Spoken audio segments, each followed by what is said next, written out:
Good evening, ladies and gentlemen, and welcome to the March 17th edition of Beyond the Headlines. It's St. Paddy's Day if you're in Ireland or of that heritage, so happy St. Patrick's Day. For those of us to the north, we understand the festivities that can take place surrounding this day. Thank you so very much for joining us, whether you are on one of our social media platforms or you tuned in to GBN Television or GBN Radio. Thank you so much for giving up part of your Monday evening to be with us. We are in celebratory mood. Last Saturday was the Media Awards ceremony, or probably the Christlina John Awards ceremony when we look at the number of awards that was taken away by Christlina. And so we have with us, yes, Miss Christlina John, who is of GBN's lineage. We have in studio also Calistra, Farrier, veteran journalist and the former news anchor. It's a very familiar face. And online, Miss Linda Straker. So that's the panel this evening. We're looking at the media landscape in Grenada, and we'll just examine all of the issues. So for the very first time, well, not for the first time, but on this occasion, rather than asking the questions, these ladies have to respond to the questions. I'll have fun with that, all right? So let me just start with you, Christlina, deliberately. Just congratulations. I know it would be with a great sense of pride where your work is acknowledged, and acknowledged on multiple occasions, because there were 5 individuals awards and then a special award that you were able to cop on Saturday night. So congratulations, and share with us how that felt as your name was called over and over and over again. Well, thank you so very much, Mr. Dowe, for the congratulations that you expressed. And it was an overwhelming evening for me. I feel honored, that my work has been recognized, and not only locally, because when we do news, it's global, it's all over. And I must express, a special thanks to the Media Workers Association, part of which Ms. Calistra Farrier is the first vice president of the association, for really taking up the initiative to, award the work that we put in. And it takes a lot from us every day to go out there and to inform. Right. I also, share these awards, as much as I am humbled and feel honored. I take the opportunity also, it's our teamwork to share the awards with as Bernadette Cornell. Right. She's the eyes behind the lens. We know B. We know B. Right. Yes. And the rest of the GBN newsroom team, because we work as a family in there. And despite my name is being attached to these, I also, want to say thank you to them for working along with me and the entire Grenadian public, because without the interviews and the information that we go out and we gather, we don't have news, we don't have stories, right. Okay. So I also thank them for sharing. And ladies and gentlemen, if you see our table, we'll take a wide shot a little later on, because it's filled with the awards copped by Christlina. The other awardee that we have with us is Ms. Linda Straker. Linda, congratulations on the award you won on Saturday. Thank you very much. And the evening itself it's a celebration of media in Grenada. So, yeah, as Christlina said, some people's names will be on these awards, but in Grenada it's a small media, and we all help out each other. People may not know that, but we all help out each other, whether we looking for a source or a telephone number, we call upon each other to help. So it was a great celebration for all of us who were there, and we enjoyed the moment of celebration. And now we are back to work. I was awarded the People's Choice for the best newspaper reporter.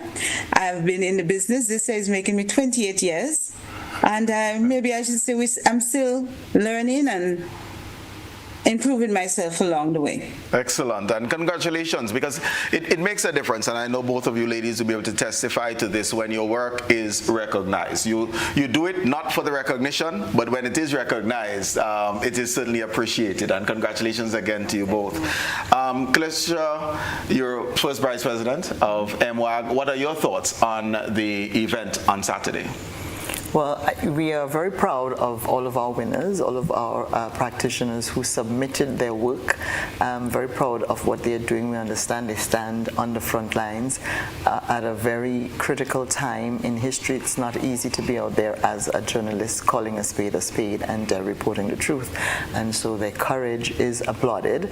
And the fact that they were able to submit work that was judged by our judges outside of Grenada as fitting to be awarded is also important. It means that what we are trying to do at MWAG, which is to lift standards, is making some headway. It was a nice evening. Linda only drank water, by the way. We had a lot of water. I saw the attire, so I know it was special. Yes, I wore a nice dress. It was a nice evening, a chance to get us together in one room and to feel that fraternity, because that is important. Sometimes in the media, it's just us. It's just all we have, really. Right. And sometimes you feel like it's us against everybody else, us against the world, because depending on what you're reporting, someone is really good and happy with you today, and then tomorrow they're not, because you're reporting something else. That's normal. So. Well, and I don't even do this day to day, and I get that type of feedback. Yeah? On I need to track the Mondays, because on some Mondays I'm a hero, and on other Mondays I'm a villain. Right? So, right. But share with us, has the Media Awards grown to reflect the changing landscape of media in Grenada worldwide in 2025? And I'm thinking now of the digital platforms, the emergence and relevance of social media, etc. Is the Media Awards capturing that? Does it have to capture that? Where are we? Well, it has to capture it, because if we want to remain relevant and if we want to survive, we also have to take advantage of the digital platform and the social media platforms. We have to be there as well, because a lot of the viewers, a lot of the consumers of news and current affairs, they are there. And so one of the things you might notice, we now have the People's Choice Award. And that, I think, is in response to trying to capture and to bring in those people who operate a lot within that digital space. And so you see, for instance, Aruna Neptune of Power FM winning a number of awards. Those awards were not judged by our judges at the Association of Caribbean Media Workers and others around the world. They were judged by the people of Grenada, right. The people who are out there looking at social media and following and so on. And so that was in response to that, having a People's Choice Award. Okay. And is there a distinction in, I would like to say, recognizing and awarding the reporters as compared to the journalists? And I do probably have a bias, and let me explain what's in my head. There's a difference between, in my mind, on the 7 p.m. news, we report X happened in town. When I go to the journalists, the journalistic piece quite often can be in newspaper because they have a little bit of longer period, or the investigative piece is probably better stated. Are there awards to recognize investigative journalism where some more legwork was needed, some more research was needed, took a little bit of time? Topicality may not be there, but its relevance and impact certainly is. No, we don't have a category for the best investigative piece. I could be wrong, but I don't recall that being on the list. But we should have it on the list, because then I think what it would do is to encourage people to do that kind of work, because you hear a lot, one of the things that I hear a lot from the public is, oh, we need investigative pieces, you need to investigate, and people say, oh, you're the only investigative journalist here, and you and Linda. And then I say, Linda and I do not even begin to cover what is required to properly present investigative work. It takes a lot of time. An investigative piece does not get worked on in a week necessarily. Those things sometimes for years people work, and you see a really good piece and you say, wow, but that person has been at it for 2 years, 7 months, and so on. But one of the difficulties that we face here, it might be a little easier for Linda and I, for instance, to do investigative pieces because we are freelancers. We're what you call independent and freelancers. Right. Someone like Christlina and the others, they must produce every day. Their bosses are expecting a newscast, right? And then they have families to go home to and to take care of. So the time commitment, the investment of time that's required for research and to follow up and stick with one story for all this length of time, sometimes it's not there. And I think that also is a problem here in Grenada. If you try to do investigative pieces, you probably won't eat. Let's go. Oh my, we certainly don't want you not to eat, and we want you to be able to take care of your families.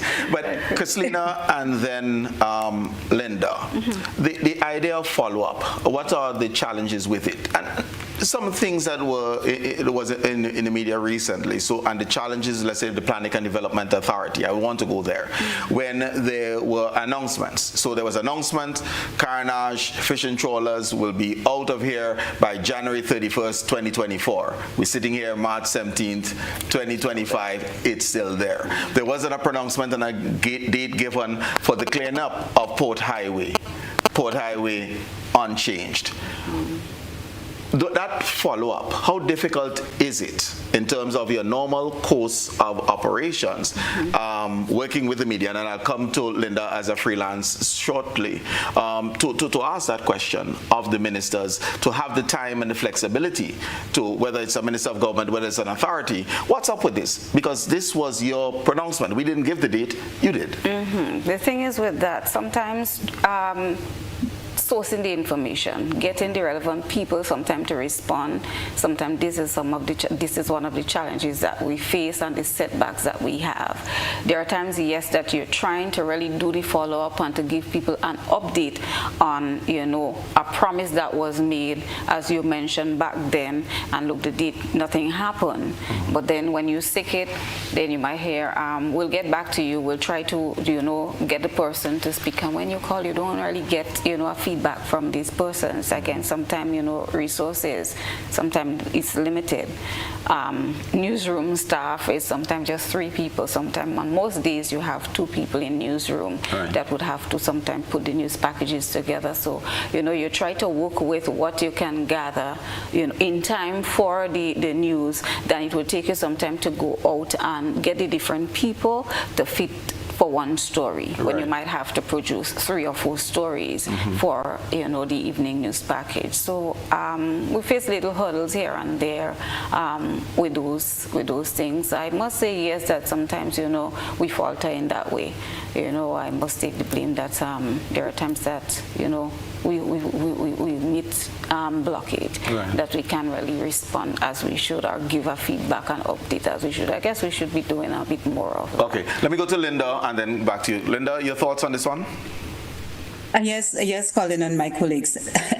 I listened to Christlina, and I'm in media for 28 years, and that non-response from a lot of the people that we want to follow up on is probably the biggest challenge facing media workers in Grenada and I would say within the region. But the smaller islands seems to suffer from it more than the bigger islands. And the reason for that, if you look at Trinidad and Jamaica and Barbados, there are departments in some of these newsrooms that are dedicated to doing follow-ups and doing investigative pieces. There is no media house in Grenada that has an investigative desk with 2 or 3 persons on it.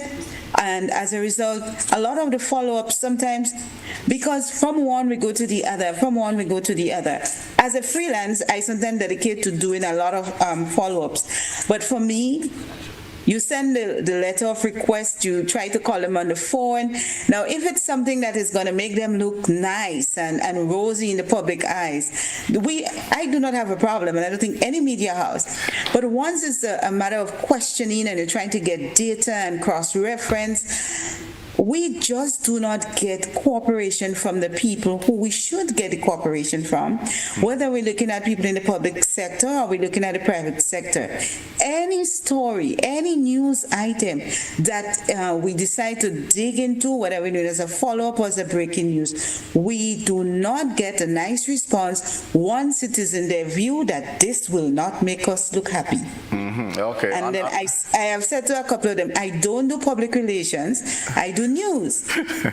And news is different to public relations. You get your PR department to spin it how you want, but I go with the facts, and I need a quote from you, and if I don't get it, I'm going to say I didn't get it. I mean, today I just had to put one aside and just laugh at the end of the day. I said, if I write a story with what was just said to me, I know all hell was going to break loose, but I prefer to not have hell break loose and just leave it there and wait for a while, because I know that something else is going to come up, and I probably would use that information for something else. Okay, Calistra? So I was listening to Christlina when you talked about the boats on the Carnage and the port highway, and if they're not talking to you, the promise is there. You take your camera and you go and you stand there and you say, it's been 6 months since so-and-so said this would happen, and it's still here. You talk to a couple of people on Port Highway who are still there. You talk to a couple of people who are being affected by the continued presence of that there. You look for a couple of angles where the presence of that shanty commercial center is, and you don't always have to have the government official speaking, because they would dodge you, as Linda said. If it's not going to make them look good, they're not going to talk to you. And so the same with the fishermen. You go on there and you do a piece and you talk about the oil and the waste and all of the things and the pollution of the Carnage, and then you take it from that angle and say that the government continues to not follow up on its promise, and you do another story and you put it in public domain, and you never know. The next thing you might see is some action, is them doing it. And then on the issue of the difficulty in accessing it, because there's sometimes when you need data, you need information, the only place it resides is either in somebody's corporate space or with the government, and you need it and they don't want to give it to you. After what Linda says, 28 years, after 30 years in the business, I have my ways, right? I can get it. But what we need, what is very important, and what's something that MWAG is working on, we have tried to engage this new administration on this, and we have not had much traction yet. We're continuing to try, is a Freedom of Information Act that would allow us to get information from statutory bodies and the government and permanent secretaries and so on, because they have a bunch of rules and so on. They hide behind the rules, or we can't do this and we can't do that, and sometimes I think they cover us with rules to get away from talking about things. But we need, this is one thing that I feel like this administration... But how far have we gotten on this? Was there a draft bill? Because this is not new. It's not new. I mean, I know I think there was some work on it, but what we engaged a lot with the previous administrations on was a media policy, because that's also important for standards. Because even within among ourselves, there's a breakdown of media standards generally in the way that media houses operate. That is totally unacceptable as well a lot of the times, and that makes the whole industry look as if it's messy. But the Freedom of Information Act now goes to us being able to access information that they really would prefer that we don't get, because it doesn't make them look, as Linda said, too happy. But hopefully, we met with the Prime Minister once since the government changed, and this is what one of the things that we discussed. Is the Prime Minister also the Minister of Information? And yes, and I heard him saying publicly, I heard somewhere that he was saying that they want to do it. Yes, they want to do a Freedom of Information Act, but there's nobody at the other side of the table or something like that, which is not really very accurate, not accurate at all. We are ready. We believe that would be one of the biggest accomplishments of MWAG if we can help lobby to have enacted a Freedom of Information bill.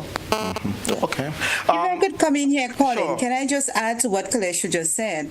Now, in Grenada, the Freedom of Information Act, there is a draft Freedom of Information Act that dates all the way back to 2007.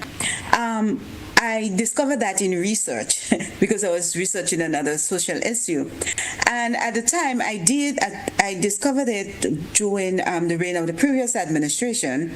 The information minister at the time was Mrs. Pear.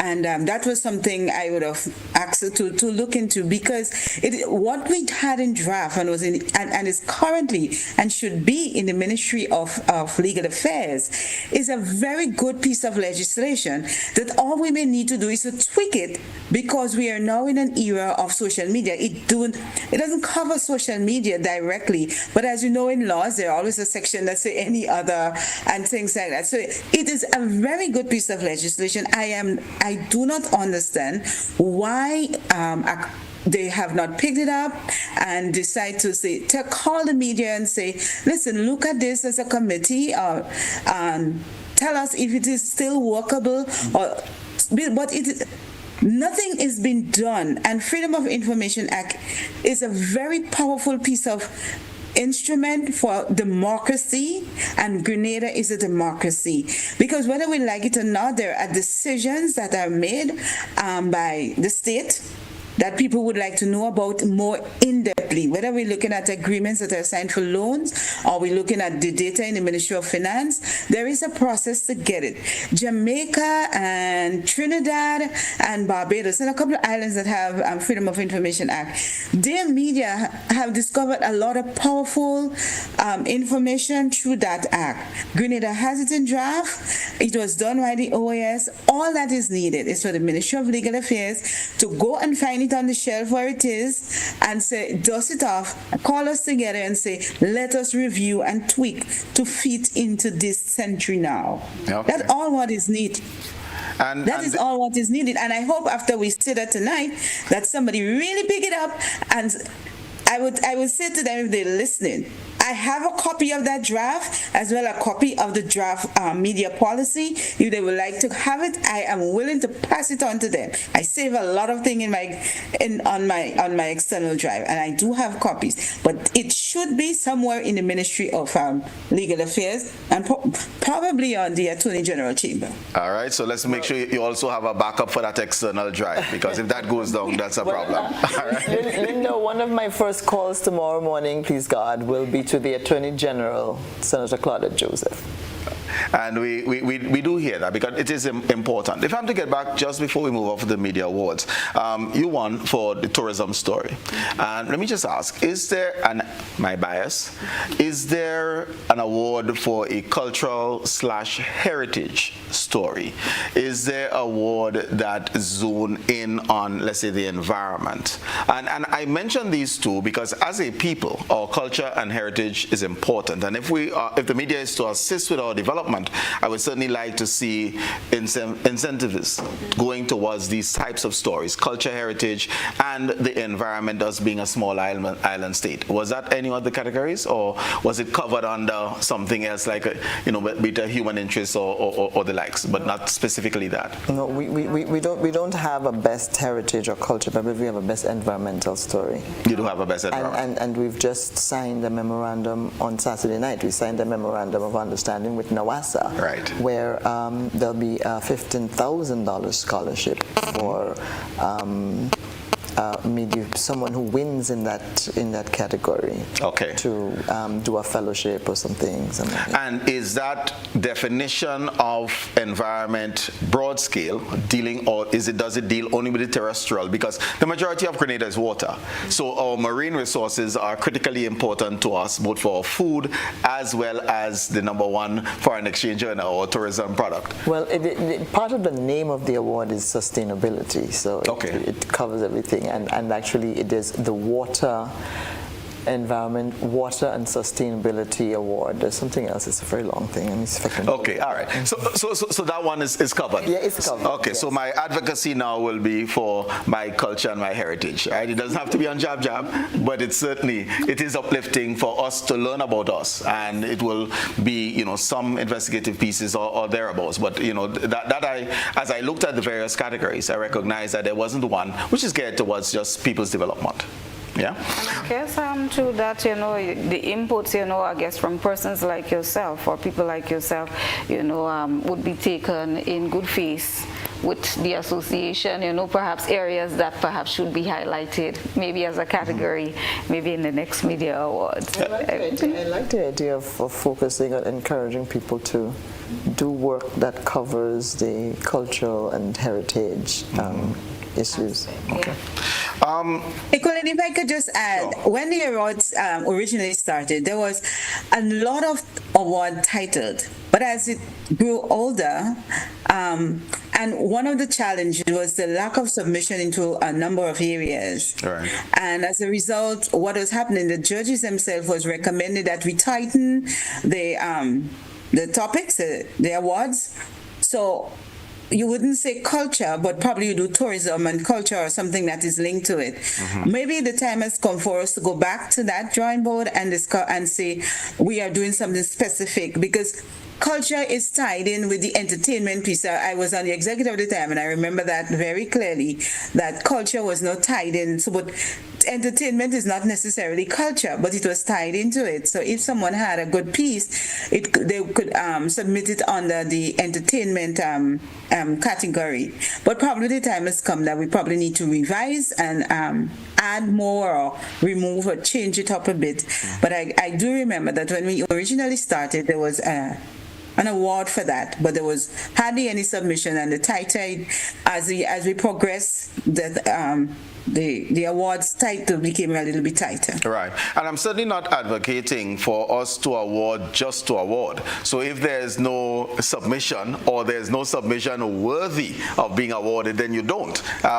Because it is one of promoting excellence, which is what the media awards are really all about. So we certainly would want to see good, strong pieces in the various categories. Linda, let me come to you, because I know your award was a newspaper. How are media workers managing the evolution of the digital age? You've moved from print, and I know you're the lineage of Leslie Pay and others, Yes. and your publications are now Grenada all electronic, and they're coming at quick speed, as it were, rather than once per week when we had to wait. But are media workers keeping up with this the shift? We in the media in Grenada, as you know, we do have the traditional television and radio and print. Now, print has extended to the digital, to the era, because anything you're doing, print is categorized with digital. And as of 2020, a major change took place in Grenada, whereby all our newspapers, which were printed in Trinidad, now became online, because of 2020, we knew what happened, and there was a shutdown. And so all the newspapers now, they're printed in Trinidad. It had to stop, but they were able to continue business doing the online format. And we're in 2025, and I have not seen any newspaper printed within the past 5 years. And so that is one of the progression that we have made. However, if we were to look at it just as a newspaper, or the Newspaper Act in Grenada, sadly enough, do not recognize a newspaper online as yet. There are pieces of laws with the Electronic Crime Act that we might be able to pull, but Grenada do have a Newspaper Act, and that Newspaper Act do not have the definition of it, do not cover digital. So this in itself is actually a legal challenge, a major challenge. And again, I hope that our the Attorney General and the Ministry of Legal Affairs is listening to me tonight. I officially actually wrote to them pointing that out back in 2020 and in 2021. I did that, and I'm still awaiting an answer. If you don't want to contact me, I can resend the letter again. But that was one of the major challenges that faced journalists. And so now all our newspapers are online. And as a result, because of it being online, whereby a couple of years ago, we had to wait for the 7 o'clock news to get the breaking news. Now, before something happens and it concludes, there's an incident that happened tonight, and I probably received about 20 calls already, people asking me to clarify, because it is already on social media. Right. And we know what could happen on social media. But people still call those who they know, who are journalists, that could actually say this is the case or this is not the case. So this is one of the challenges that we are facing as media. How we are adjusting, it is a personal decision. Then you have to, the company that you work for now have to make a decision as to how they are moving forward with the heavy influence of social media. We in the U.S. and in some parts of the region, there are people who just sit down in the newsroom and see what people are posting about, whether it is newsworthy, and then they will have say this, and we've seen that on social media. We're going to follow it. It appears to be a really sound and story that we can follow. So First, I'm not working in any media house, but I do. So I'm a freelance journalist when my office is at my home. But I try my best to have myself adjust to all what is going on from us now. Pointing out the need for updating and amending or repealing and replacing the Newspaper Act, because we need to be in line with what is currently happening, and at the same time preparing for the future. Right. What media houses and journalists do, then we need to upgrade our own self personally, and media houses need to come up with policies that will adjust what used to be to what is now. Mm-hmm. All right. Just following up, and it's twofold for you ladies. One is putting what on print on media, now an online newspaper. Is that sufficient? Is that a sufficient response? One. And Calistra, probably you can take that one on, and I'm going to give Christlina some time to think of breaking news tonight. It's on social media. We have to wait until 7 o'clock tomorrow night, Tuesday, to hear something from GBN. Well, we don't, because I'm sitting here and I'm thinking he opened the show and he said we didn't even talk about it. Right. And I think maybe it's because he weren't sure and it wasn't confirmed. Correct. But I'm looking here now at a message from the Prime Minister of the country, right, confirming that Dr. Mitchell, who had a budget People's Parliament in Happy Hill tonight, collapsed, and the government is wishing him a speedy recovery and offering best wishes. So today I'm like, okay, this is, given who Dr. Mitchell is, he's larger than life, he's done so much for so long, longest serving Prime Minister, and we're not, I'm sitting here, we're talking about everything else except the biggest thing to happen tonight. Especially because, and why that is important is because Dr. Mitchell's health and his vitality at his age, and whether or not he's going to remain in politics, that his brand is the fact, he puts his mom out there on the platform and says, she's 100 and something years old. That's my genes. And so the fact that he has a medical episode is certainly something that one wants to pay attention to. And at the same time, of course, I do want to wish Dr. Mitchell all the best and a speedy recovery. I do hope he's all right. Absolutely. And the question here, and which is a question because I could just change it around, we were aware of this just before we went live, but we were seeing clips. There was no confirmation of this. And then what do you say? So for you ladies, how do you respond to something that you see on social media, not necessarily coming from an official source? Do you publish, hoping that is accurate? Or how do you verify? And hence my caution. I was taught to be cautious. That would be really irresponsible to just, take something, especially now with, artificial intelligence, coming into full effect. You have to be careful of what you see posted on social media, and have to be able to really confirm that is coming from an authentic source. Right. So in cases like this, you don't have to really wait for 7 p.m. tomorrow night to hear the whole story. In cases like this, perhaps a quick call. You might just give the public just a snippet, where you might make a quick call to the General Secretary or to someone who is, perhaps at their helm or who is closest to him, to really confirm whether this was so and get, perhaps the basic information that you can upload perhaps to your social media platform. So we can just say that GBN has confirmed that X took place. Right. In that case. So then, you'll build on the story later on for the 7 p.m. news, taking it perhaps from a different angle. So it's not necessarily that you have to wait till then. But, it just goes to show that when you see things, you have to really be careful, be particular. As media people, the public trust what we give out. So, you know, we have to be responsible enough to give out what is accurate and what is truth. Right. You know. Calistra, the responsibility of MWAG in this role, giving out what is accurate, giving out what is truthful, making sure that your members are trained and equipped in order to deliver and be held to an appropriate standard. How has that challenge been responded to? Well, first let me say on the issue of social media, any source, even not just seeing something on social media, but just information, even a story that is published by a mainstream media house, you still do not take it wholesale. I'm hearing Antigua buzzing because I saw a big retraction on the newspaper in Antigua after pulling something from a foreign with a yacht or something like that. Correct. And it was and AP, Associated Press, I think, was the original source or whatever, but they didn't even take it from AP. They took it from someone who took it from AP. Right? Very, very, very, very dangerous situation. You always have to verify, not verify once, but verify twice and verify 3 times. Always check. So one person tells you something and you verify it, that information, no matter how credible you think they are, and then you verify it again if you can, so that you know that the information is as solid as it is and the best obtainable version of the truth of the issue, to move forward with that. Otherwise, you can end up in a lot of trouble. Right. Understood. Just in terms of you know, training is finding training opportunities for our members is an important part of what MWAG does.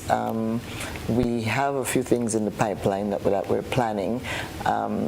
We haven't done as much training recently as we did when we founded MWAG all those years ago. We had a lot, we brought in a lot of people from the BBC and Voice of America and across the Caribbean, and we were constantly trying to build capacity and among our members. And I think it's one of the thrusts now of this management. I mean, I'm not sure how much we might get to do because we are facing an election coming up. MWAG is due for an election, so the executive is going to change. But one of the things I hope is that a lot of the conversations that we've been having, for instance, Cooperative Bank, we're going to collaborate with them on sponsoring some training for locally for media and a few other opportunities we're trying to create, because we do understand that people have to understand what their role is. And maybe now, you see, long ago, and I say when you say long ago, you sound like you're old, yeah, but let me tell you, long ago, I started early so I could, long ago, when you went to the Voice newspaper, you went to school. Right, and this is what I want, one of the questions that I want to ask is that people criticize quite often the grammatical errors that they would see from publications and even live coming out of the media. One, is this a fair comment? 2, how can this be corrected? I'm also critical of the field that I'm in because I believe it's a reflection of our education system. It actually is. So I take some responsibility in that vein. But how can we work to elevate those individuals in media who are then communicating to the general population, and that standard we want to raise so that the wrong things aren't reinforced? You read, you listen to other broadcasts. I'm not talking about locally. You listen to the BBC and you listen to people who are getting it right. This is something that we had to do coming up in the media. We had to do it. And a lot of people who ended up being in the media back then, long ago, were people who were already listening to radio and listening to the greats on those Caribbean radio stations and in Trinidad and all the other countries, and listening to the BBC and on shortwave and that kind of thing. They were into that. Right. If you're not reading newspapers that are being well done, and you're not listening to newscasts, radio and television that are not well well done, you won't get a lot of the knowledge and that you need as a journalist. You won't get it, because if your only exposure is all of us here talking dialect, that's what's going to that's what you're not going to improve. And so reading is, I mean, as a journalist, you have to read, you have to listen to news, and it's so important. It's a very but I don't know if they are, because when I listen, and I don't want to be overly critical publicly of our members and the fraternity, but hopefully some are listening. When you listen, you can tell that they're not doing that. Right. They're not listening to the BBC, and they're not reading publications that are being well produced. Otherwise, those mistakes would not be made, because you'd learn how to do it. Because they're coming out of schools now not prepared. The teachers are speaking just that way. My children, one is 14 now and one is 10, and they're always correcting the teachers. I'm saying, please don't correct the teachers. That might affect your grades. Not supposed to, but it might. But they're forever coming home to me and saying, oh, mommy today, and this and that and the other and so on, because they, and people say, your children weren't born here. And I'm saying, but why not? Why do they have to be born elsewhere to be that young and have flawless grammar and pronunciation? It's so we need to expose our children, and they need to do something in the schools. The teachers need to do better than that. I mean, language and math are two very important subjects that springboards you into anything else. Once you get math, reading, writing, and arithmetic remains the fundamentals. That have not changed. Once you get that, everything else can come. Right. And I think we have a problem. Colin, you guys need to, I don't know. You see, so I'll beat up on the media and I take my own responsibility. But so recognizing that, though, and recognizing that within the media houses themselves, I believe media managers need to make a greater effort. These are the resources that they use to make their money. They sell the ads from the programs that these people produce. Why are you not investing in, a farmer is going to buy a cutlass. Yeah, he's not going to keep going and lending neighbors cutlass. He's not going to use a dull cutlass. That's not going to get him anywhere. Right. He's going to get a proper cutlass, or he's going to buy a file to sharpen it, because that's what he needs to do what he has to do. The reporters, the announcers, they are the product that you are selling. So you have to make sure that your product is good. And I don't believe media houses are investing in their people. Remember years ago in GBN, even something like the news anchors, Victoria Hughes, they brought in Victoria Hughes to talk to us about grooming and poise and putting on makeup, and we had a whole session on having a relaxing bath and so to get ready for the news. And even that, I mean, not to mention the BBC and all of those other training that we were exposed to. This was GBN doing it, not MWAG. GBN was doing it because they recognized, but that was needed. But now across media houses, people, when I came to GBN, I was not given a microphone for about 3 or 4 months. And when I was given a microphone, I was given 2 o'clock news. And I came in ready, but I did not make my bones. And so they said to me, you're going to start on 2 o'clock. Nobody's listening on 2 o'clock. If you have to mess up, you're messing up 2 o'clock when no one can hear you. Right? And I happily trotted into the studio at 2 o'clock because they gave me a mic, But now you show up, you hand in your application, they give you a job, and the next day you're presenting the news. So there's no need to develop yourself because you've already been put at the highest level. So you don't think you need to fix yourself, because if I needed to fix myself, they wouldn't tell me. They wouldn't hand over the main newscast to me, would they? So there we have. I mean, this comes to the end of our first segment of Beyond the Headlines. We're going to take our first break, but there were a number of call to actions during that segment, and I anticipate there'll be more. We'll see you back very shortly.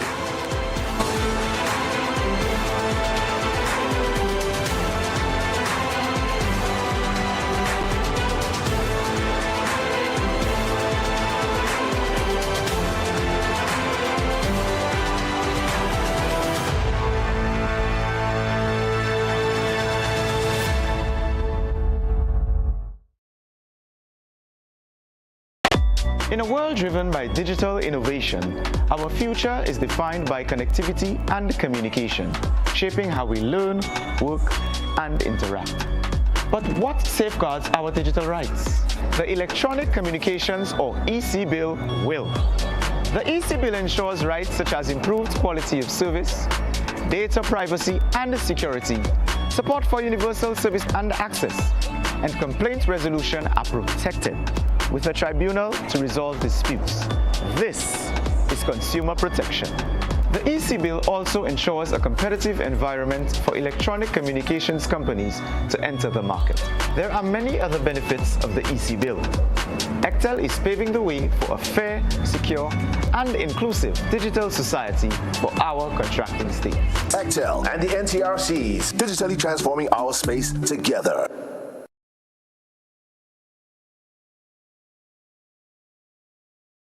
Have you heard about the new Softweave bathroom tissue with total hygiene? As hygiene and safety have taken center stage, our bathroom tissue is now manufactured with 3 different technologies to offer the best protection for you and your family. UVC light technology for a safe and effective disinfection process, eliminating 99.9% of microorganisms. Also, production at high temperatures, killing all types of germs and bacteria. And it's pH controlled with delicate fibers to prevent irritation for even sensitive skin. Softweave Total Hygiene Bathroom Tissue, available in supermarkets and shops island-wide. Visit Softweave Caribbean Facebook or Instagram pages for more information.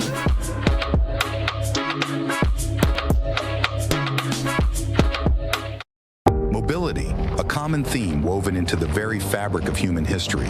From ancient wanderers to modern explorers, our instinct to move, to seek something greater, and to grow has always driven us forward. Imagine a journey into pathways of boundless opportunities and endless possibilities. A collective future where the vibrant rhythms of the Caribbean, rich culture, and welcoming community create unforgettable experiences. Beyond citizenship by investment, we believe in our collective investment of time, resources, and energy that fosters innovation, creates jobs, and enriches lives, driving the growth of an entire nation. The Investment Migration Agency Grenada boasts over a decade of exceptional service and remains committed to guiding you toward global mobility and economic freedom through investment. Your journey becomes our shared story of progress and prosperity. This is an invitation to be part of something greater, something enduring. Begin your journey at imagrenada.gd. IMA Grenada. Unlock the possibilities.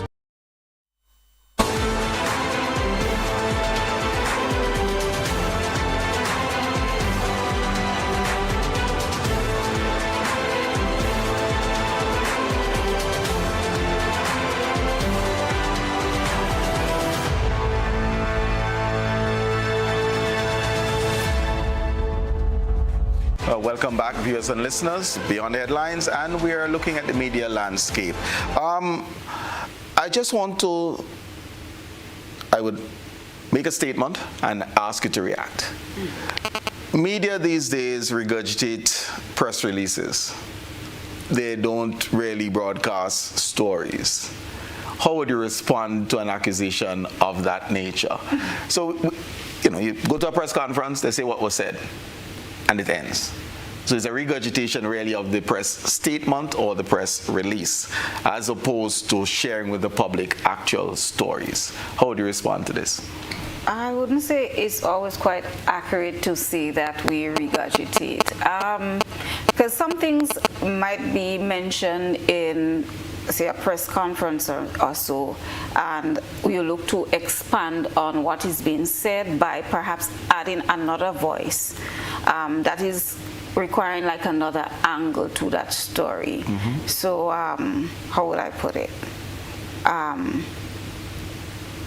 If we want to say the Prime Minister hosted a press conference and he must have talked about perhaps something with roads, then you might want to get the project manager, which is outside perhaps of the ministry, mm-hmm. Someone else who is connected with that. You might have the people even in the area. You would look to get, their input on perhaps how it would impact them, whether negative or positive. Right. And you would add and build on that story. So I would. And where you're going there, that's appropriate. Right. think the accusation was not speaking of that. If that's done, I don't believe we'll be hearing about it. And let's step away from politics. Sometimes we see private companies send out a press release, and there you see it in the first segment of a broadcast. And some of us look and say, that's an ad. Yeah. That's not a news story. Calistra? Leslie Pear, rest his soul, had a saying, and it's something that he said a lot, that apart from that you don't have to be first, you have to be right, which was another one. And that goes to the verification conversation we had. People want to be first, so they make all kinds of mistakes, but you have to be right, not first. A news release is an indication of a story. It's not a story. It may guide you in a particular direction where you go investigating and find a story and do a story. Right.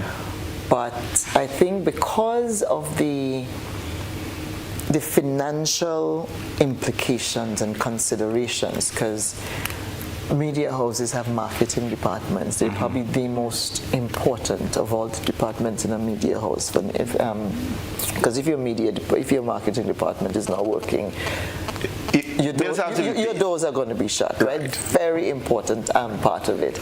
And I think that sometimes the people may, pander a little bit to corporate, yes, and sometimes it's easy as well, because people have to produce so much and you have to have stories in the news.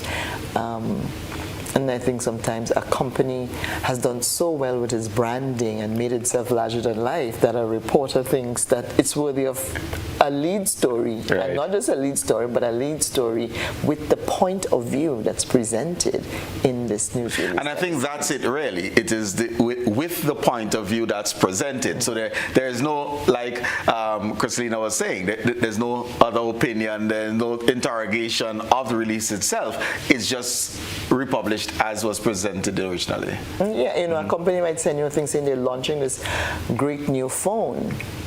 You now need to go and find out, see what the reviews and the research is on this phone, and its impact on, how does it have any kind of negative impact on consumers? Are people saying a phone blew up in the air?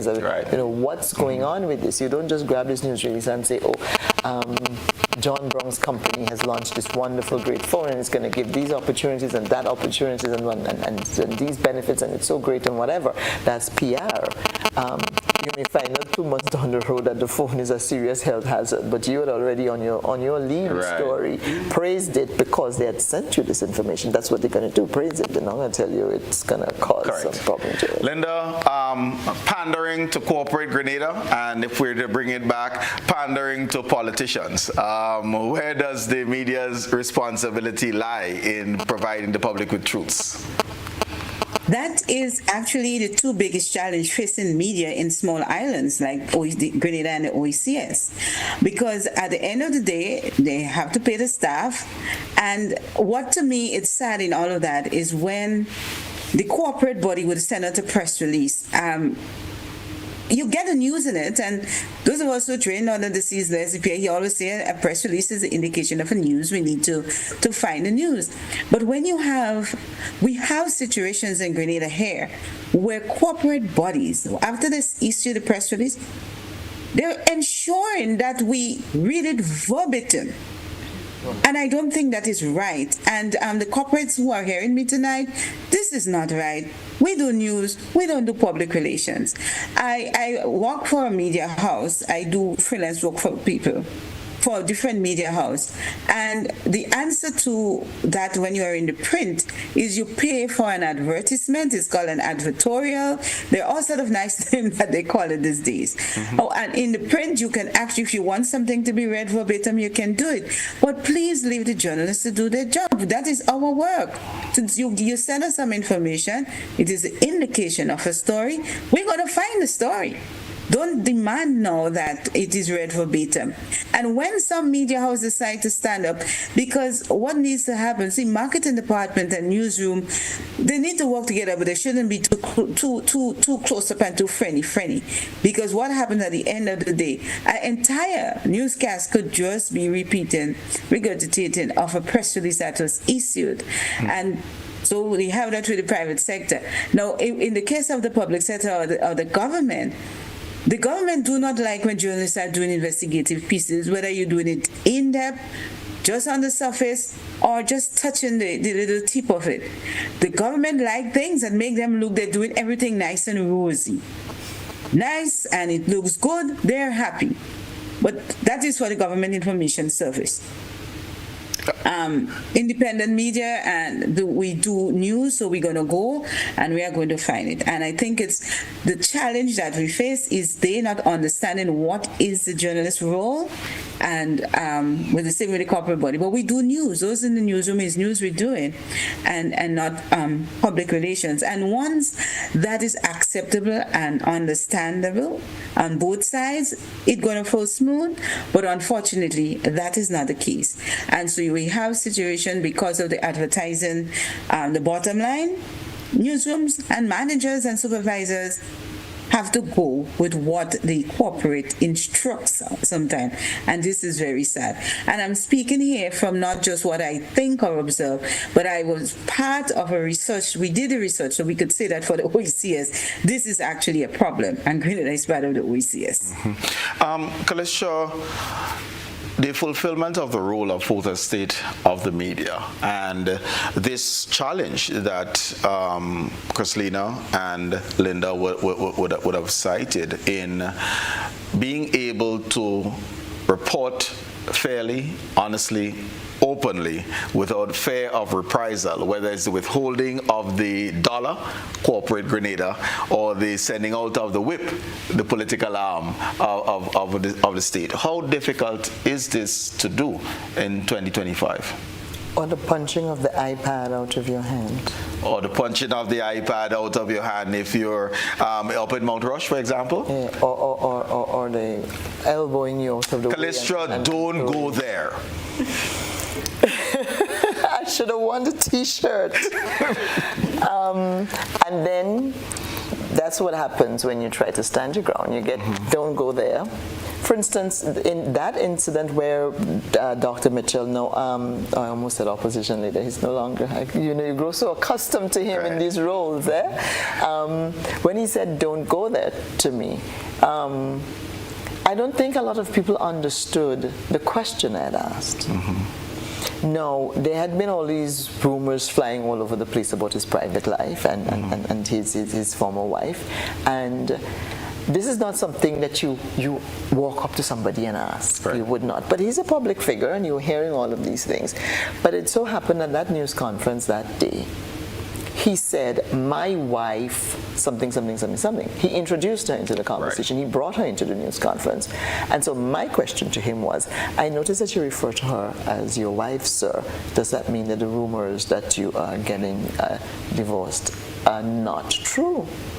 And his response was to stifle it all with his table knock. Don't go there, Calistra. Don't go there. My private life is my private life. We've seen how that unfolded, The question was not a wrong question. It all unfolded. And it happened. And so you get that, this trying to intimidate and trying to stifle when you try to probe, whether it is something that people felt, a lot of people felt I shouldn't have asked the question. But I think now a lot of people may understand why the question had to be asked, because how a lot of things played out. It's very difficult sometimes to do the job. You have to have a broad back, and especially now, like for me, I had the physical attacks, right? I mean, I don't think that any of the journalists has had physical attacks except back in the day with Alistair Hughes and so on, when they were, the Carey and all of that. But now, what is being used to try to stifle, and I addressed that in the speech I gave the other night, is social media. You've got these political enforcers on social media they can be very intimidating. And for a young journalist, they may want to self-censor because they don't want to have to go through that. Right. They don't want to be called the names that I get called or the names that Linda gets called on social media and things. But so you have to have a broad back in order to, Do you believe that this is restricted to a particular administration, or from your own experience, one administration after the next, the same type of bullying occurs? It's the same type of bullying. They lose their minds as soon as they win. Any one of them, as soon as they gain power, they lose their mind. Before 2022, NDC supporters considered me their darling. I was their hero. Come election, I'm still doing the same thing that I was doing before, but now there's someone else who has to account. I don't have to ask the opposition to account. They're not in power. I have to ask you to account. Now I'm the villain, there are people who say, oh, she's being paid by the NNP, a bunch of drivel I have never heard. So it's just a thing that happens when politicians have something that they're trying to gain, whether they're trying to get back into power or whether they're trying to hold on to power, they just go crazy. And I don't find that. I think maybe one side and I'm not going to say which one, but one side is a bit more intense than the other, in terms of the two that we have here and in play here in Grenada. But they bully, they're both, just attacking. Christlina, as the youngest, and not talking age now, but in the business here, in conversations with your colleagues, have you guys found similar types of experiences, and how have you responded? And it's twofold. One, it's the pulling down of a story you're going after, or two, the attempt to cozy up and incentivize a particular angle that might be favorable to X as opposed to Y. Perhaps in political stories, these are not my niche. My niche really is to do with human interest stories, to be honest, because I take pleasure, in when someone is helped, right, rather than perhaps trying to showcase someone in a positive light. Yes, we've faced it, and we're facing it.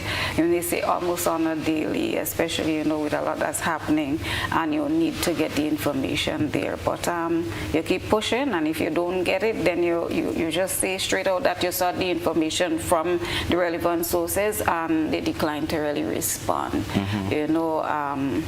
You try to perhaps get feedback, otherwise pertaining to, the same story. If you don't get it from perhaps the source that you really wanted, meaning like the political figures, if they decided that they wouldn't respond to it. Okay. Yeah. Linda, any final comments just on this theme of political bullying, as well as the work that politicians do to make sure that you're in their corner?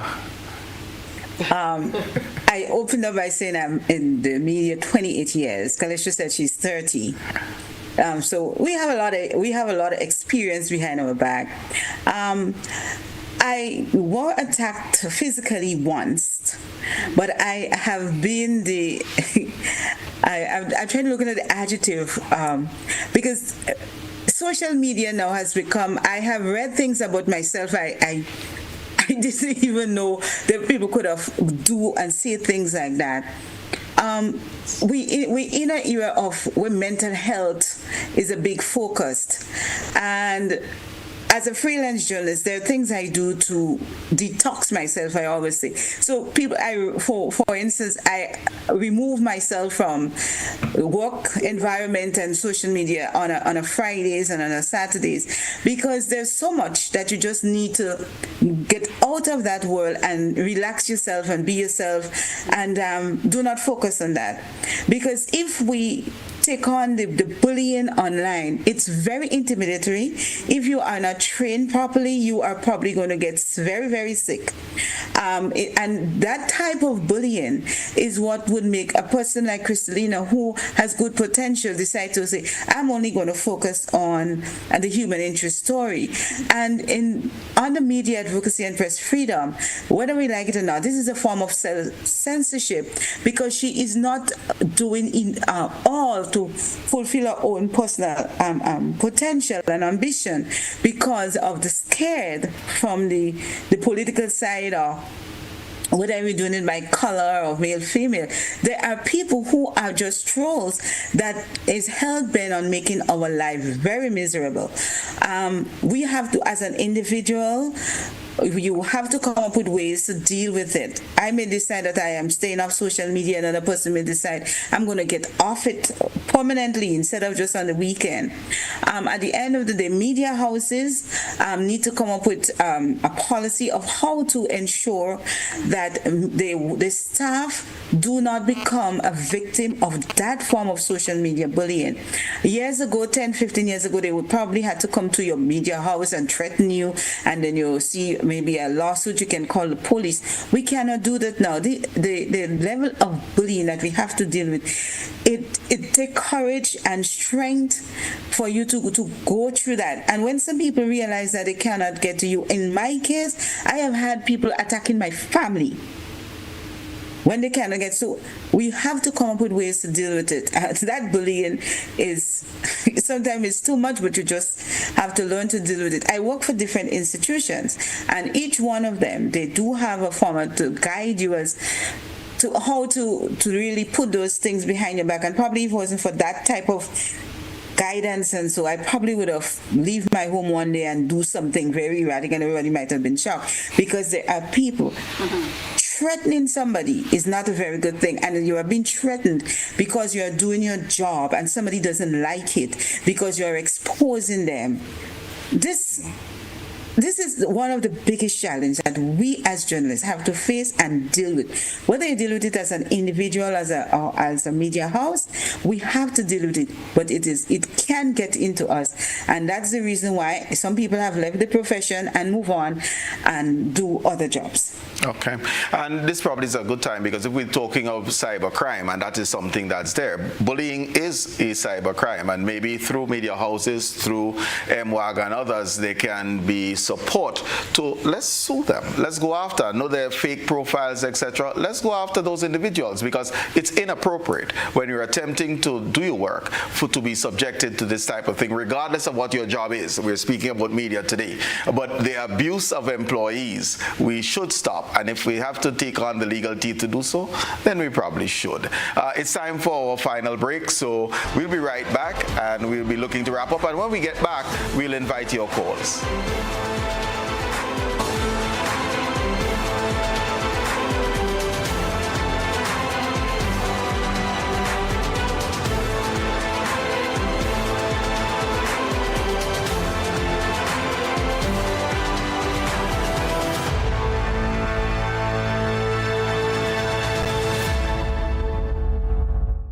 Shop with confidence at Quartz. Get the lowest prices guaranteed.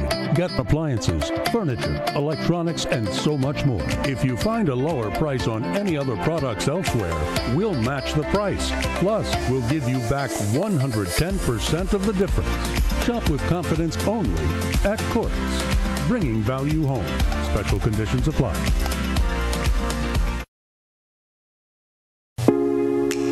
Agritech Limited Grenada is your one-stop shop for all your farming needs.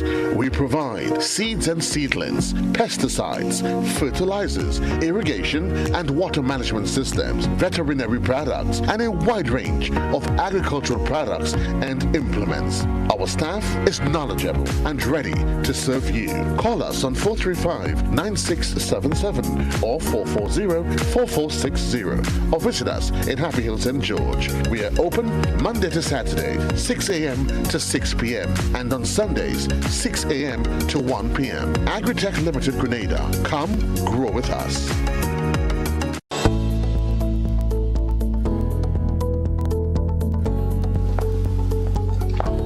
Angie,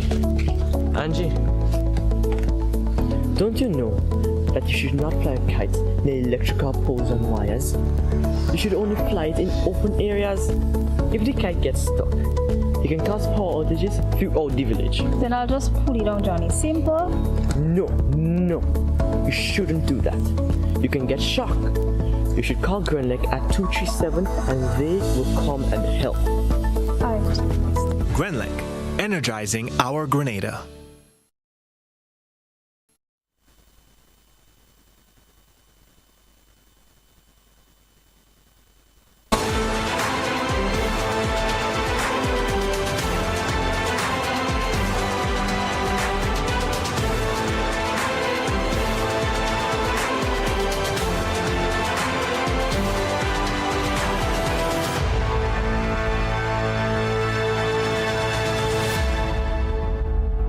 Welcome back, viewers and listeners. We're looking at the media landscape in Grenada, and we do have our first caller. So go ahead, caller. Good evening and welcome. Good evening. All right. I want to congratulate the persons that have gotten the awards for the media personalities on listening to the program. Very interesting. My thing is that I want to give GBN a lot of props. Top media hosts, I have no issues, but there are certain things I just want to point out. Your death announcement, sometimes people bury the day before and I hear it the second day, the day after they buried. And then what I heard this morning was supposed to be the Prime Minister on GBN Beyond the Headlines today doing this budgeting.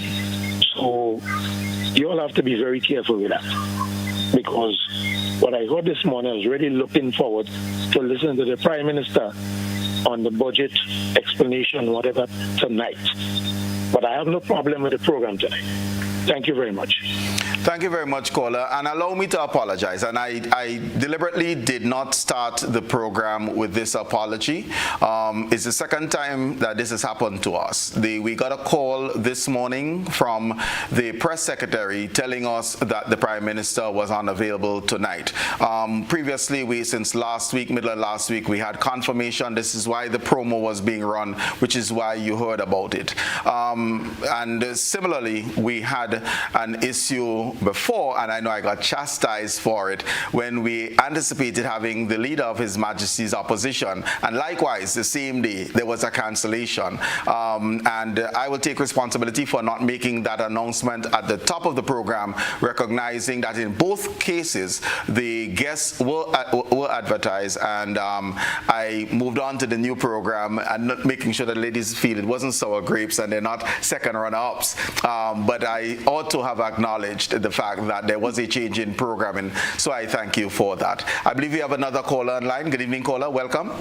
Yes, go ahead. Good evening. Greetings. Just briefly, as a common citizen, I have my beef with the quote-unquote media in Grenada.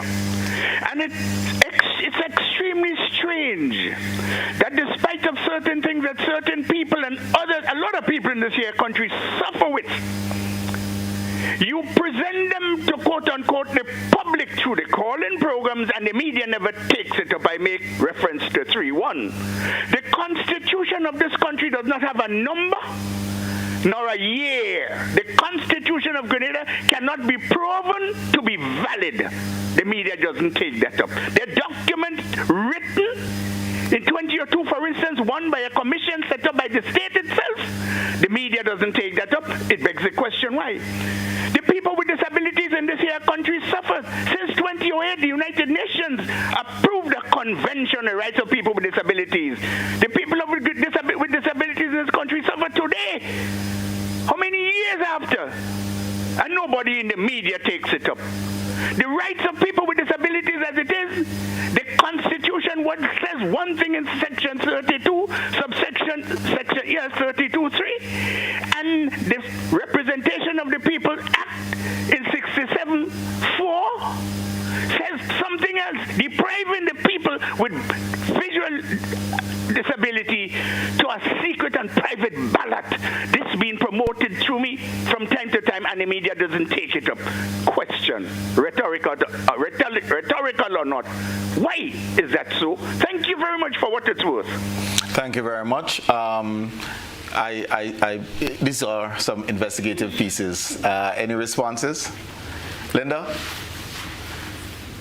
I have heard the gentleman, I can't remember, Mr. Rollo, repeated that on more than one occasion. I have spoken with 2 constitutional lawyers, and the answer they gave to me was, then somebody needs to take it to the court, and that's where it will be decided. So I want him to know it's not a matter of we failing, but it's a matter of what is told to us. Because if somebody tells you to take it to the court, and it is not in the court, now if somebody decides I'm going to challenge that in the court, this would be one of the biggest stories that would ever be reported out of Grenada, that this person has decided to challenge the Constitution. And then we will get all the angles and the stories that he probably hoped can be shared, because now the court is the last bastion of justice, and what the courts say eventually will be what we have to all accept and live with. Okay. In the absence of that not being challenged in the court, he will keep on making his cry, and we will still be waiting for someone to take it to the court. All right. We have another caller online. Good evening, caller. Welcome. Good night. Good night to the gentleman, the host, and to all the media personnel. Let me first of all congratulate all your media personnel on your achievement. Well done.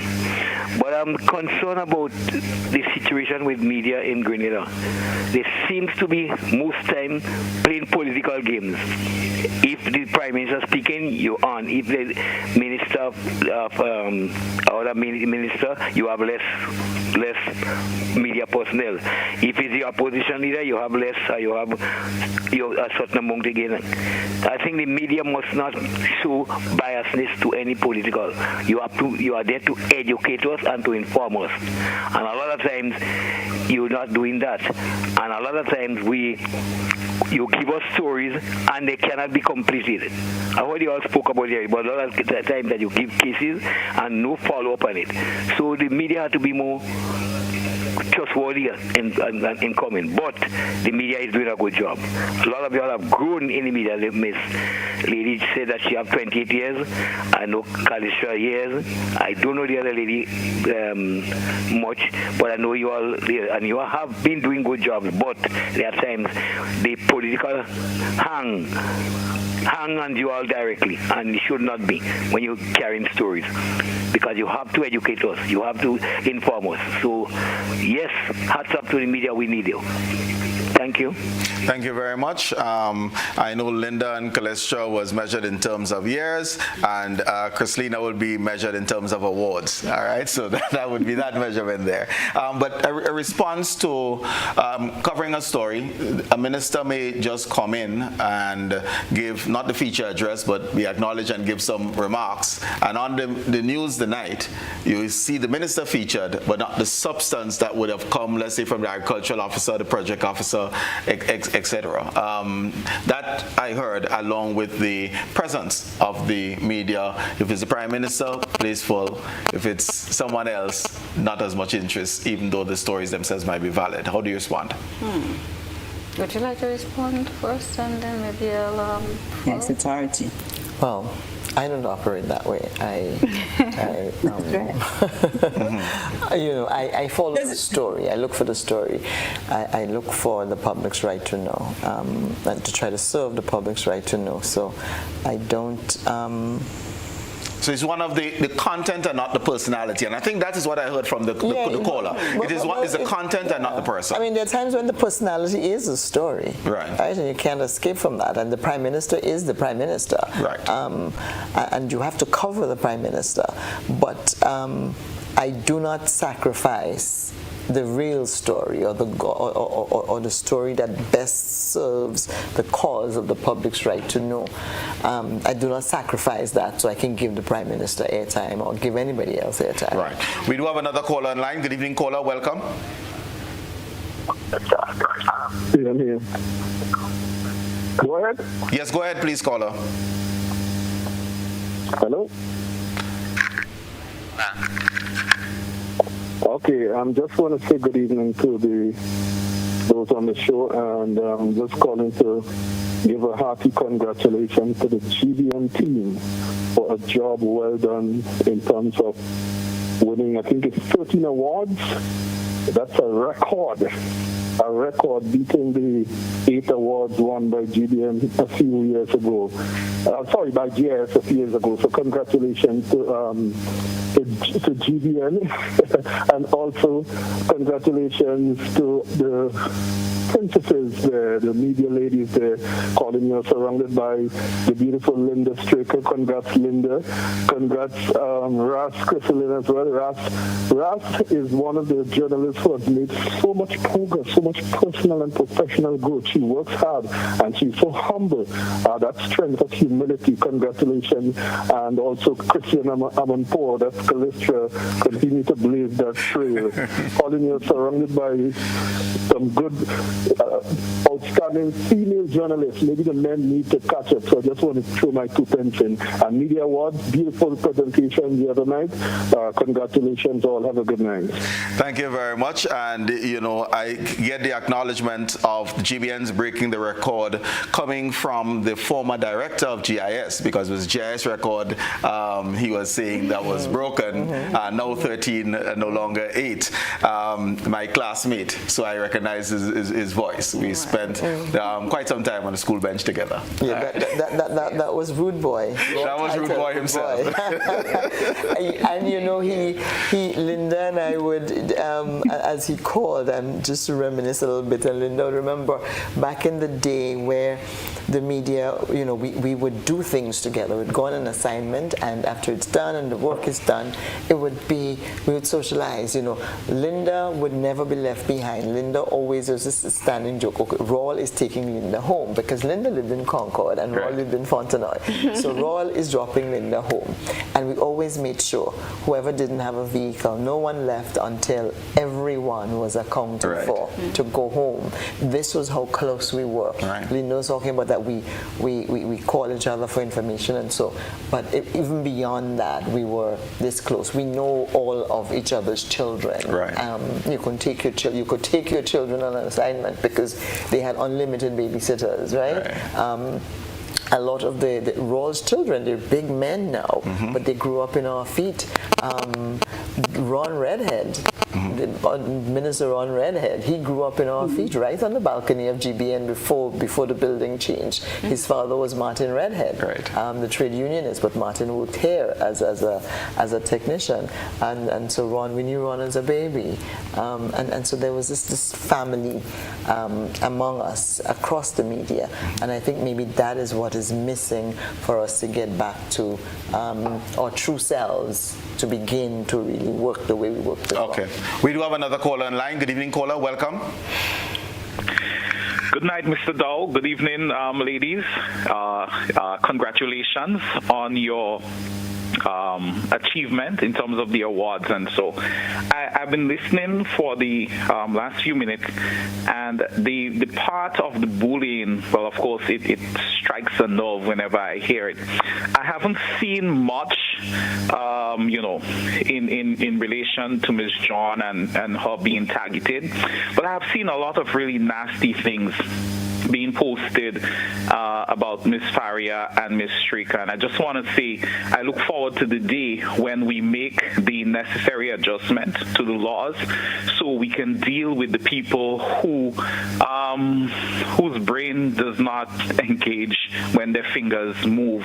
And I'm really happy that you two ladies in particular, because as I said, I haven't seen the kind of things posted about Ms. Straker and Ms. Farrier. I'm really happy that these two ladies have not thrown in the towel, but you continue doing what you have been doing and bringing the information to us. So I'm happy that you have broad backs, but I do believe we need to address this malady, because it has gotten a lot worse in the last few years, within the last 5 years. Have a good one, yeah? Okay. Thank you very much for that, caller, and we're all grateful and appreciative for the broad backs of Calistra and Linda, and we'll keep Christlina protected, right?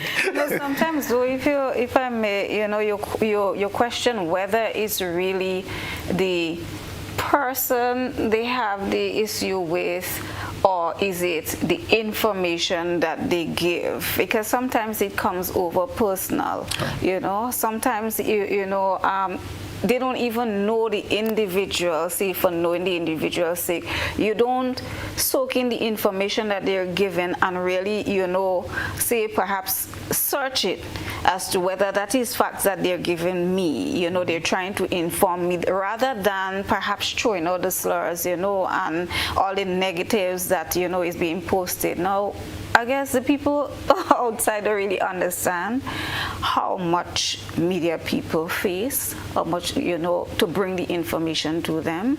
And yes, we do get some, I do get some negatives as well, in the comments, but I tend to say, from everybody, you try to find the good in it and try to uplift yourself, in the positive, because, I say I welcome criticism.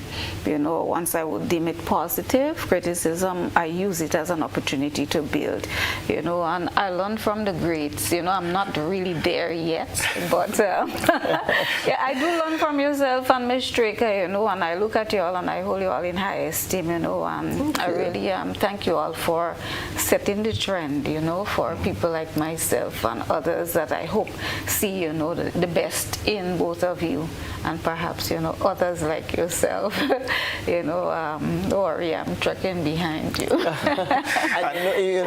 And we stand on the shoulders of some great people, who did for us what sometimes I try to do for you, and I want to say that you accept I'm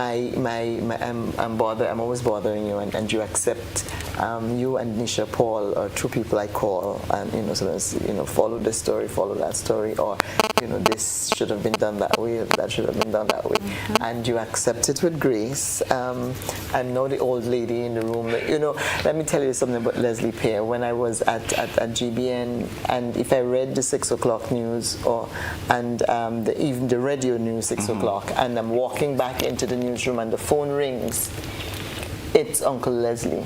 Right. And if the phone is ringing, I'm there, my mind is going, what did I do wrong? What mistake did I make? Because he's calling. And I pick up the phone, GBN News, may I help you?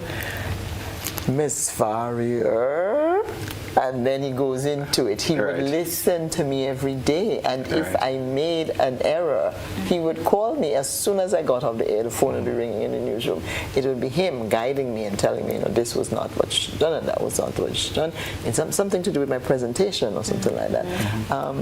So there were always people looking over us, and hopefully those of us now who are the adults in the room, hopefully we can do justice and look over the younger ones. Mentorship is so very important for our own growth, and no one succeeds on their own. That's the bottom line. So we model behaviors, good and bad, and we depend on the people to assist us. Critique, I wouldn't say criticize, but in terms of assisting with that development. And as you would have pointed out, likewise, we've become so tribal in Grenada that individuals like yourselves working in the media need to separate the comments, because quite often it's a tribal comment. And I know that you'd have gotten praise and criticism from the very same individuals just because the perspective that you express may have seemed to be varying from theirs. And so be it, because we're all humans, and reasonable people disagree. So it's okay. We don't have to be disagreeable. All right.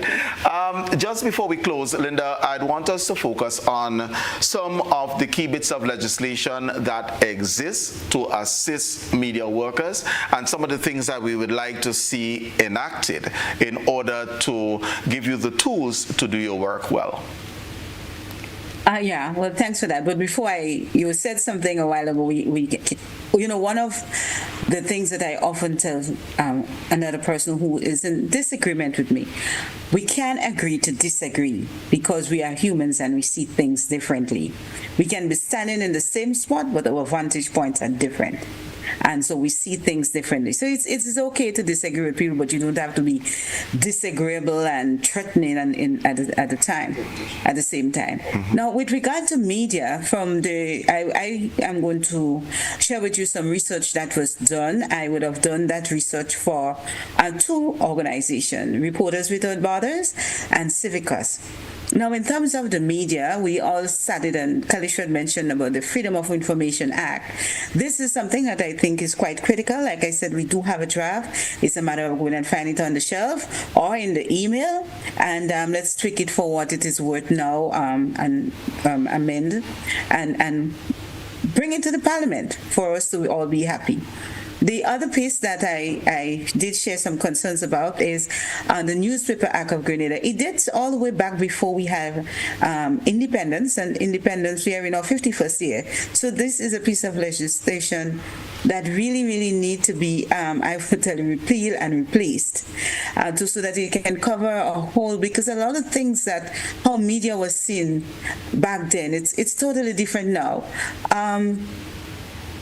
We had to, one of the things that we have to do, a published newspaper need to bring a copy to the registrar every time you're published. And that's why I said the Newspaper Act do not cover for electronic. The Electronic Crimes Act do provide for some sort of recognition, but it is not specific, and it is more of a voluntary guidelines instead of a mandate. And so I would recommend that we look at the Newspaper Act and the Freedom of Information Act and maybe make some adjustment to the Electronic Crimes Act and what we would now see as bullying and intimidation on not just for media but for every citizen. Once they're in Grenada, you can use it. This three pieces of legislation, I think, that we need to look into. There are other legislation out there that can literally guide us as to what can be done. But for now, I think we need to stick with these three pieces: the introduction of the Freedom of Information Act, repeal and replace the Newspaper Act, and do some amendment to the Electronic Crimes Act as it comes to bullying. Okay. As I have you on, I'll just invite you to do your closing comments, and then I will go to Christlina and finally Calistra. Thank you very much. It was indeed a nice, wonderful chat I had with my colleagues this evening. When I got a call, I did not see myself as the backup, but I saw it as changing because we know there would have been a cancellation. Now, this is actually one of the challenges facing media houses. GBN could not have a program tonight. Everybody's all going to wonder why there is not a program tonight, and even if it was advertised, you had to find a replacement. And that's a challenge at smart media. You have to come up with quick solutions. So it was a pleasure sharing the evening with my two media colleagues, and I look forward to doing it sometime in the future. Thanks, Linda. Christlina? Well, to Christlina, no, who is normally the person, usually the person asking the questions, but right. Tonight I've been placed in the hot seat to be asked the questions. And I really appreciate, being on the program and sharing with two of the greats, I might call them, Ms. Farrier and Straker. I learned quite a bit tonight too, even if it was a discussion among ourselves, here from both ladies. And I thank you for having me here. And to the general public, I want to say thanks again, for always working along with us. And we'll try our best to continue to serve you and, give you the facts as it comes to us. Calistra? Well, thank you for having me and giving me a chance to speak about MWAG and what we're all about and what we aspire to for the media industry in Grenada. I also want to use this opportunity to congratulate all of our winners and all of our entrants into the Media Awards. I know it takes great courage to follow the stories, to do the stories, and just want to say that people can begin preparing from now for the next Media Awards, because it's good to look ahead and work with the awards in mind so that you do the stories and cover the stories that you can enter and that would be of the quality. So remember that, media people. And also, Linda has talked about the Freedom of Information Act and the what's the other one? And so I'm going to be calling the Attorney General tomorrow morning. Actually, I wasn't joking about that. I will call her because those things are critical for us to do our jobs. I think people always say, "Oh, you're not investigating. You're not telling us what's going on," and it's not because we're not trying to find out a lot of the information, but because we cannot get to the information. So you need people to be Wordsworth and Bernstein kind of combination to give us the information, be the whistleblower, and you don't have a lot of whistleblowers in Grenada. This affair, even when they might be being poisoned, there's some water source that's poisoning them, but they won't come and tell you about it because I have something to tell you, but I don't know. I'm afraid the man in Nawasa. Like, what? Okay.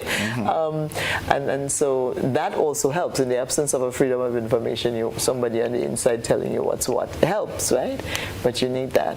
So the media is a work in progress. We have a long way to go, but I do hope that the public continues to trust us. And to those who seem to have lost trust in us, to renew their trust in us. We do not work to please the politicians or to please corporate. Our members really are doing the best they can in the media houses where they are. And maybe it looks as if we're not doing it properly, but we're really trying very hard. And I think circumstances may be getting in the way of that. But we continue to serve 111,000 constituents. That is the size of our constituents. So trust in us. Calistra, Farrier, Christlina, John, Linda Straker, thank you so very much, ladies, not only for appearing this evening, but for the work that you do day in and day out informing us, the general public. We certainly appreciate it. And to you, ladies and gentlemen, for being a part this evening, being a part of the program this evening, giving up part of your Monday evening to share with us, that too we are appreciative of. I will also just reiterate the call for a speedy recovery for Member of Parliament for St. George's Northwest, Honorable Dr. Keith Mitchell. Hope that all is well with him, and best wishes for a speedy recovery. Ladies and gentlemen, absolute pleasure having you once again, and look forward to being with you in the next 6 days, 22 hours, and it seems like 17 minutes. We'll be right back. And hey, congratulations again, Christlina, and multiple awards, as well as you too, Linda. Oh, come on, we can just show them off and show them off and show them. There's so many of them. I'm losing hands now. All right, but great work and good evening to you all. Godspeed. Thank you so much.